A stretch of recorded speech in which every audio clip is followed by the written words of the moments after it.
అయితే ఎవరైనా వ్యక్తికి భారత పాస్పోర్ట్ ఉన్నంత మాత్రాన భారతీయ పౌరసత్వం ఉన్నట్టు కాదని, అది సదరు వ్యక్తులు విదేశాలకు ప్రయాణించేందుకు వీలు కల్పించే పత్రం మాత్రమేనని విదేశాంగ శాఖ పేర్కొంది. భారత పౌరులకు మాత్రమే భారత పాస్పోర్ట్ జారీ చేసినప్పటికీ అది పౌరసత్వానికి సంబంధించి తుది నిర్ధారణ పత్రం కాదని వెల్లడించింది.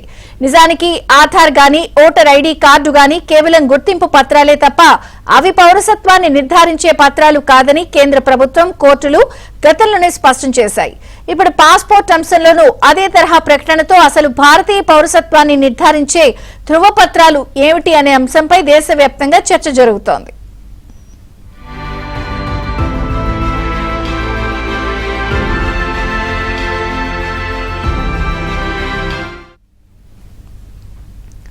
పాస్పోర్ట్ పొందినంత మాత్రాన అది సదరు వ్యక్తికి సంబంధించినది కాదు అని విదేశాంగ శాఖ వర్గాలు చెప్తున్నాయి. పాస్పోర్ట్ వెనకాల ఇది భారత ప్రభుత్వ ఆస్తి అని స్పష్టంగా ఉంటుంది అని, ప్రభుత్వం ఎప్పుడు ఆదేశించినా దాన్ని అప్పగించాల్సిందేనని పేర్కొంటున్నాయి. పాస్పోర్ట్ ఉన్నంత మాత్రాన సదరు వ్యక్తి భారతీయ పౌరుడే అని ధృవీకరించినట్టు కాదని చెప్తున్నాయి. ఇక ఓటర్ల జాబితా ప్రత్యేక సవరణ ప్రక్రియపై దాఖలైన పిటిషన్ల విచారణ సందర్భంగా ఆధార్ కార్డ్ కేవలం వ్యక్తిగత గుర్తింపు పత్రం మాత్రమేనని, అది పౌరసత్వానికి ధృవీకరణ కాదు అని స్పష్టం చేసింది. ఓటర్ కార్డు కూడా కేవలం వ్యక్తిగత గుర్తింపు, ఎన్నికల్లో ఓటు వేసే హక్కును వినియోగించుకునేందుకు మాత్రమే పరిమితమని కేంద్ర ప్రభుత్వం, కోర్టులు పలు సందర్భాల్లో స్పష్టం చేశాయి. దీంతో ప్రజల్లో గందరగోళం కనిపిస్తోంది. ఎన్నో సందేహాలు వెల్లువెత్తుతున్నాయి.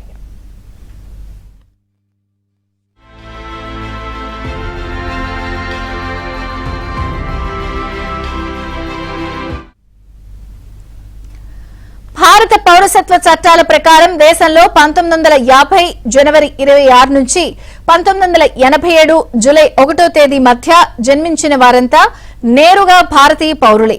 ఇక 1987 జూలై 1 నుంచి 2004 డిసెంబర్ 3వ తేదీ మధ్య భారత్లో జన్మించిన వారి తల్లిదండ్రుల్లో ఎవరో ఒకరు భారతీయ పౌరులై ఉండాలి. 2004 డిసెంబర్ 3 తర్వాత జన్మించిన వారి తల్లిదండ్రులు ఇద్దరూ కూడా భారతీయ పౌరులై ఉండాలి. లేదా తల్లిదండ్రుల్లో ఒకరు భారత పౌరులై ఉండి మరొకరు అక్రమ వలసదారయి ఉండకూడదు. అలాగైతేనే భారత పౌరసత్వం వస్తుంది. అయితే ఎవరైనా వ్యక్తి భారత పౌరసత్వాన్ని ఖచ్చితంగా రుజువు చేసే నిర్ణీత పత్రాలేమీ లేవు అని నిపుణులు చెప్తున్నారు.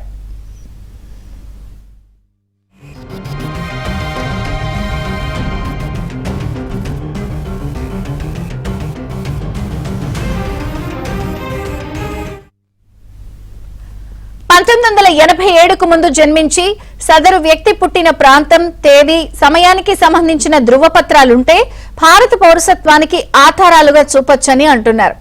1987 తర్వాత పుట్టిన వారికి సంబంధించి వారి తల్లిదండ్రుల పౌరసత్వ ఆధారాలు కావాల్సి ఉంటుందని స్పష్టం చేస్తున్నారు. ఇక పౌరసత్వ వివాదాలు నిర్ధారణలకు సంబంధించి కేంద్రం జారీ చేసే సర్టిఫికేట్ ఆఫ్ సిటిజన్షిప్ పత్రం, పౌరసత్వ చట్టాల కింద జారీ చేసే ధృవపత్రాలు వంటివి పౌరసత్వ ధృవీకరణకు వీలు కల్పిస్తాయని చెప్తున్నారు. కాగా దేశంలో పాస్పోర్ట్ సేవల విస్తరణపై ప్రభుత్వం దృష్టి పెట్టిందని, 2025లో 1.39 కోట్ల పాస్పోర్ట్లు జారీ చేశామని విదేశాంగ శాఖ వెల్లడించింది. పోలీస్ వెరిఫికేషన్ మినహా మిగతా పాస్పోర్ట్ ప్రక్రియ అంతా 6 రోజుల్లోనే పూర్తవుతోందని తెలిపింది. దశాబ్దం క్రితం దేశంలో కేవలం 77 పాస్పోర్ట్ కేంద్రాలుంటే ఇప్పుడు 545కు పెరిగాయని వివరించింది.